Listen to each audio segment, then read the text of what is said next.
កងានព្រៃកំព្រីឯកោយ៉ាងណាក៏នៅតែហោះហើរបាននៅមកកន្លែងនាំតែរងាស្លាប់លីហួរព្រោះនៅដល់វេទនីប្រសើរជាងស្លាប់ងាយស្រួលមែនទេបើគិតទៅវិញឆ្ងាយទៅរបួសជាសះស្បើយហើយតើអញគិតទៅណាវិញឥឡូវនេះខ្ញុំគឺជាអ្នកតងដែលត្រូវគេតាមចាប់ខ្លួនបើខ្ញុំត្រឡប់ទៅវិញនោះគេច្បាស់ជានាំទុកដល់បងប្អូនយើងមិនខានមួយរយៈនេះខ្ញុំមិនអាចត្រឡប់ទៅវិញទេឥ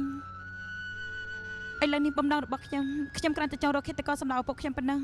នៅហាន់ជាងជួយបងប្រុសឯងទាំងពីរមិនប្រកាសថាអាចស៊ើបដឹងរឿងអីនោះទេពួកគេចាត់ទុកឯងជាសត្រូវបើគេធ្វើបាបឯងតើឯងគិតរបៀបម៉េចកាប់សម្លាប់បងប្អូនឯងមែនទេទោះបីជាពួកគាត់មិនចាត់ទុកខ្ញុំជាប្អូនស្រីក៏ខ្ញុំចាត់ទុកពួកគាត់ជាបងប្រុសដែរខ្ញុំគិតថាចង់គេចពីពួកគាត់មករយៈទៅរកក្តារអុកខុនធានសិនខ្ញុំចង់ឲ្យបងស្រីជួយខ្ញុំវិលត្រឡប់ទៅថ្ងៃដែលឪពុកខ្ញុំត្រូវគេធ្វើឃានហើយអ្នកម៉ែគិតតែពីកិត្តិយសឈួតឡប់អាចជួយឯងបានដែរបងក៏មិនងាយនេះម៉ែណាគាត់គឺជាទេវតាដ៏ពិតប្រាកដគឺជាទេវតាខ្ជិលដែលបាត់បង់ចិត្តសិលនោះឯងកំពុងតែនិយាយពីខ្ញុំនិយាយរឿងអីហ្នឹងពួកខ្ញុំគឺនិយាយថាបើសិនជាបងជាដូចដើមវិញនឹងបងគឺមានសម្រស់ស្អាតជាងគេត្រូវហើយបងជាទេវតាគឺឆាប់ជាសះស្បើយនេះត្រូវហើយខ្ញុំក៏គិតអញ្ចឹងដែរអីពួកឯងមើលតែខ្ញុំមានសម្រស់ឡើងវិញបន្តិចហើយមែនទេមើលទៅទឹកមុខរបស់ពួកឯងដឹងថាមិនតមានឡើងវិញទេហើយប៉ុន្តែកម្លាំងធាតុរបស់ខ្ញុំកើនឡើង7-8 ភាគហើយហេតុអីក៏មុខរបស់ខ្ញុំនៅមិនទាន់ប្រែប្រួលទៀតខ្ញុំមិនចង់ជួបគេទេ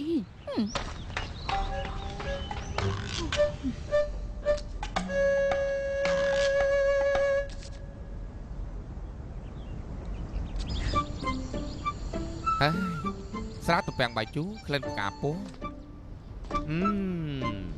លីហួរចូលចិត្តផឹកស្រានាងប្រកាសជាចូលចិត្តស្រាទាំងនេះហើយប្រហែលជាដល់ពេលនោះនាងចាប់ចិត្តស្រឡាញ់ខ្ញុំមក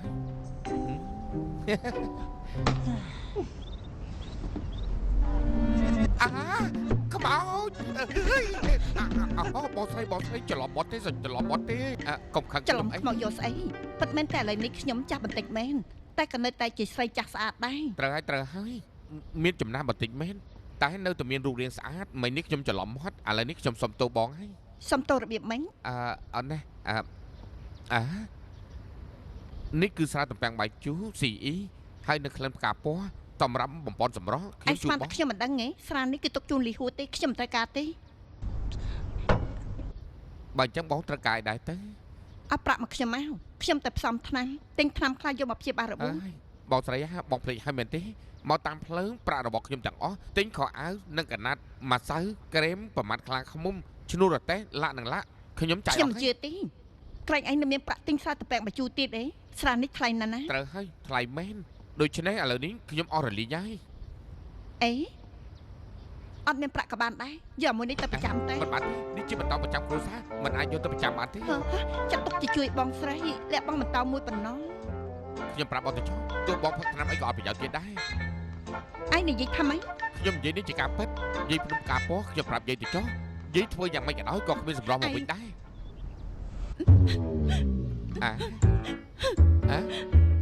ខ្ញុំលែងចង់រស់ហើយបងស្រីបងស្រីចាំតោចុះខ្ញុំទៅពីអ្នកគាត់ថារូបរាងបងអាក្រក់ដែរតែបងនៅតែនៅតែសុខសប្បាយតែសម្រស់នេះសំខាន់ទេបញ្ចុះលែងតែពួកឯងមកប្រៀបជាមួយខ្ញុំឯងនឹងកើតយីកិច្ចនេះខឹងខ្លាំងណាស់គាត់មិនជាប់សោះអ្នកណាថាខ្ញុំជាយីកិច្ចអត់ទេខ្ញុំថាម្ដាយខ្ញុំហ្នឹងហើយគឺម្ដាយគេយើងគឺម្ដាយរបស់ពួកឯងនឹងហើយអ្នកទាំងពីរនៅឈរធ្វើអីទៀតតែកាប់អស់ទាំងអស់គ្នាឃ្លានហើយបាអូសយាពួកគេថាខ្ញុំជាយាយកិច្ចពួកគេនិយាយផ្ដាច់បងគឺជាទេពធីតាណាបងមានចិត្តទលាយកុំប្រកាន់នឹងគេអីទេពធីតារូបរាងខ្ញុំចឹងអាចធ្វើជាទេពធីតាបានដែរនេះគឺជាស្អីចូលទៅទិញថ្នាំទៅយានៅតែឯងល្អចំពោះខ្ញុំ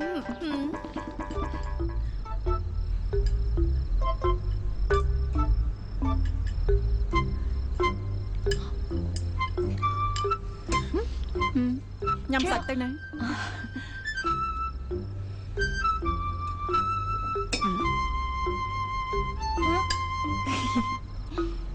អី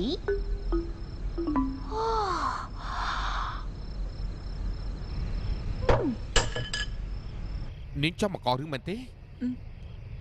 ហាងរបស់ខ្ញុំចូលចិត្តបើមិនសប្បាយចិត្ត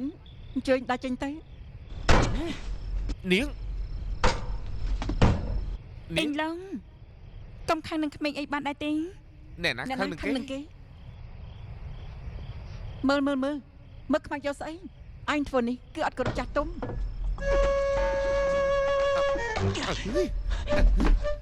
ស្រីចឹងไรកុំស្មានតានាងខ្លួនជាស្រីយើងមិនហ៊ានវាយនាងនោះ មកវាយទៅអ្នកណាខ្លាចអ្នកណាហើយបានហើយអ្នកទាំងពីរជិះឆ្លប់កាយគ្នាទៀតទៅថ្ងៃនេះបើយើងមិនបដៅឯងទេយើងនឹងដាក់នាមតកលតាមឯង នាងដាក់តកូលតាំងខ្ញុំហ៎ខ្ញុំខ្លាចខ្មាស់គេ8ជាតិណាចុះ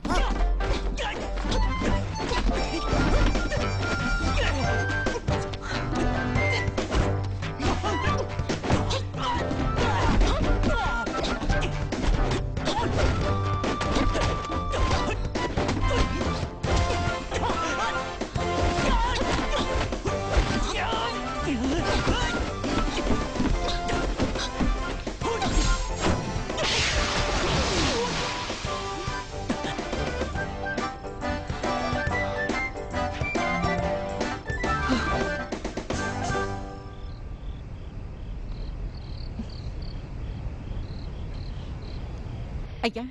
ឲ្យថ្នមបន្តិចបានទេ យេអរគុណឯងហើយដែលបានជួយបញ្ចេញកំហឹងជំនួសខ្ញុំ មិនត្រឹមតែជួយបញ្ចេញកំហឹងឲ្យបងទេគឺដើម្បីខ្លួនឯងដែរ អីអាចចង្រៃនោះពិតមែនតែចរិតអាវ៉ាសាហេនឹងនិយាយផ្ដេសផ្ដាសតែក៏មិនមែនជាមនុស្សអាក្រក់អីដែរហើយក៏មិនដែលប៉ះទង្គិចដល់ឯងដែរហេតុអីបានជាឯងស្អប់គេយ៉ាងនេះហា ខ្ញុំមិនលាក់បាំងទេគេដូចជាមនុស្សម្នាក់ណា សត្រូវអី គឺប្តីខ្ញុំដែលស្លាប់បាត់ទៅពេលដែលគាត់ស្លាប់គឺមានអាយុប្រហាក់ប្រហែលនឹងអាចចង្រៃនោះពិតជាដូចគ្នាណាពេលប្តីខ្ញុំនៅរស់បាច់ឈរចិត្តគ្នាគឺដូចជាបងប្អូនភ្លោះ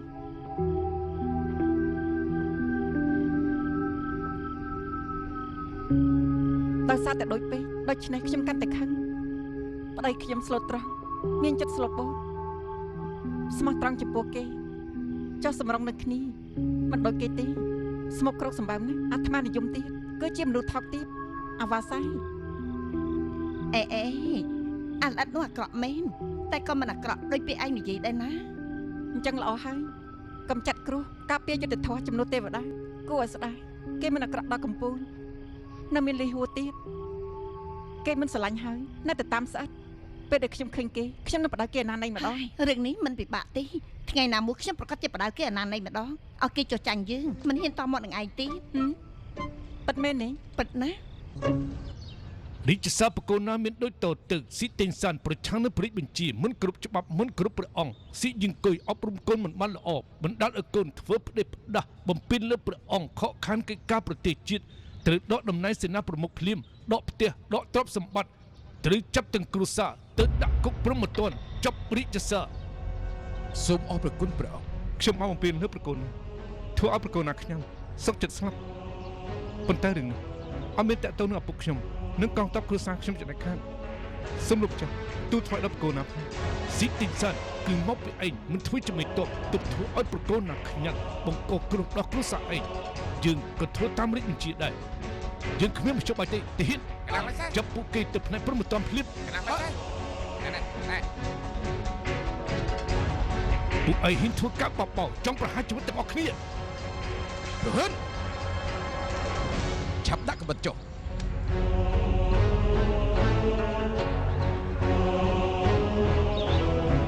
យើងប្រាប់ឲ្យពួកឯងដាក់កបិតចុះដាក់កបិតចុះ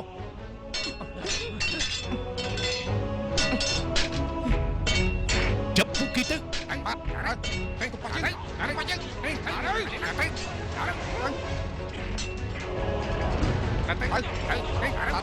ហើយ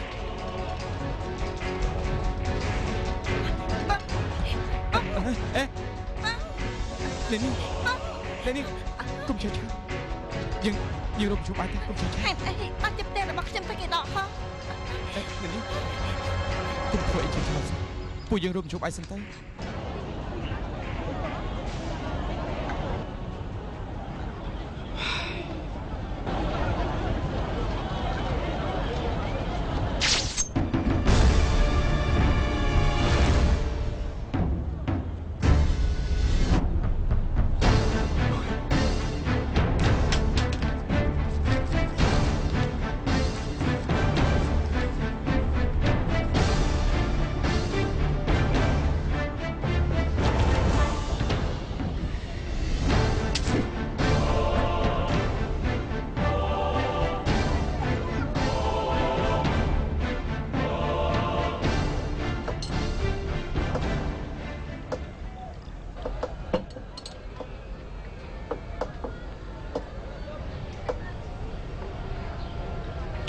លើម្ចាស់មានប្រមាណអ្នកដែរ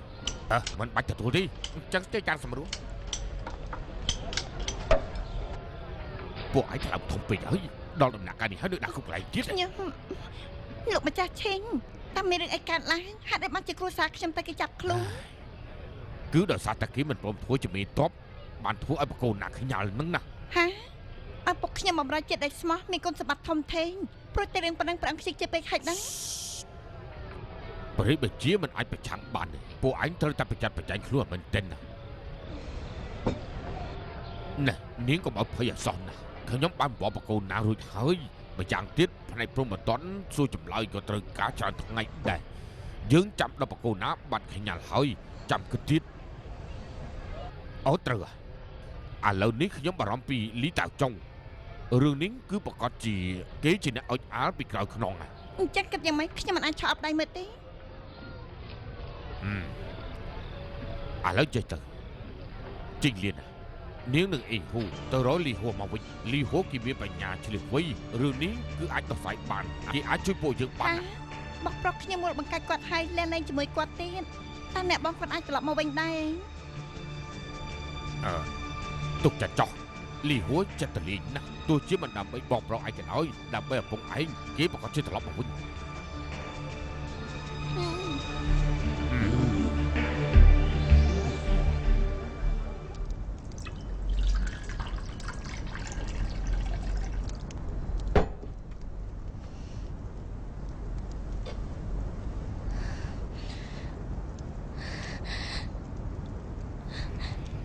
នេះគឺជាឱកាសចុងក្រោយរបស់ខ្ញុំហើយ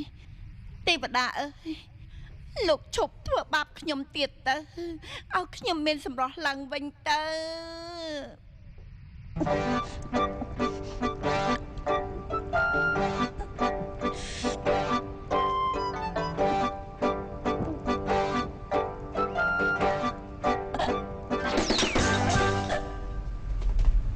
លោកម្ចាស់ដល់ហើយពួកខ្ញុំ ស្រីស្ងៀមអត់ស្រី លោកម្ចាស់ស្ងៀមលោកម្ចាស់ដល់ហើយពួកខ្ញុំទៅ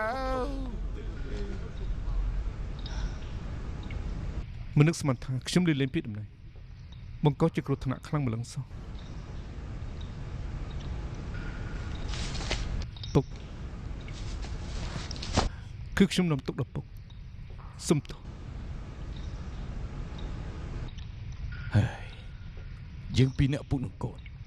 គ្មានអ្វីត្រូវសុំទោសទេមកក្រឡាអង្គុយទៅមក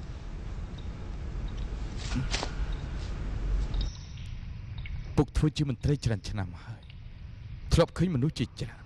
ក្នុងពេលមួយយប់មានអំណាចខ្លាំងក្លាហើយក្នុងពេលមួយរំពេចត្រូវគេប្រហារជីវិតទាំងគ្រួសារដែរពុកមិនមែនកំសាកខ្លាចស្លាប់ទេហើយក៏មិនខ្លាចបាត់បង់តំណែងដែរពុកគ្រាន់តែបារម្ភពីកូន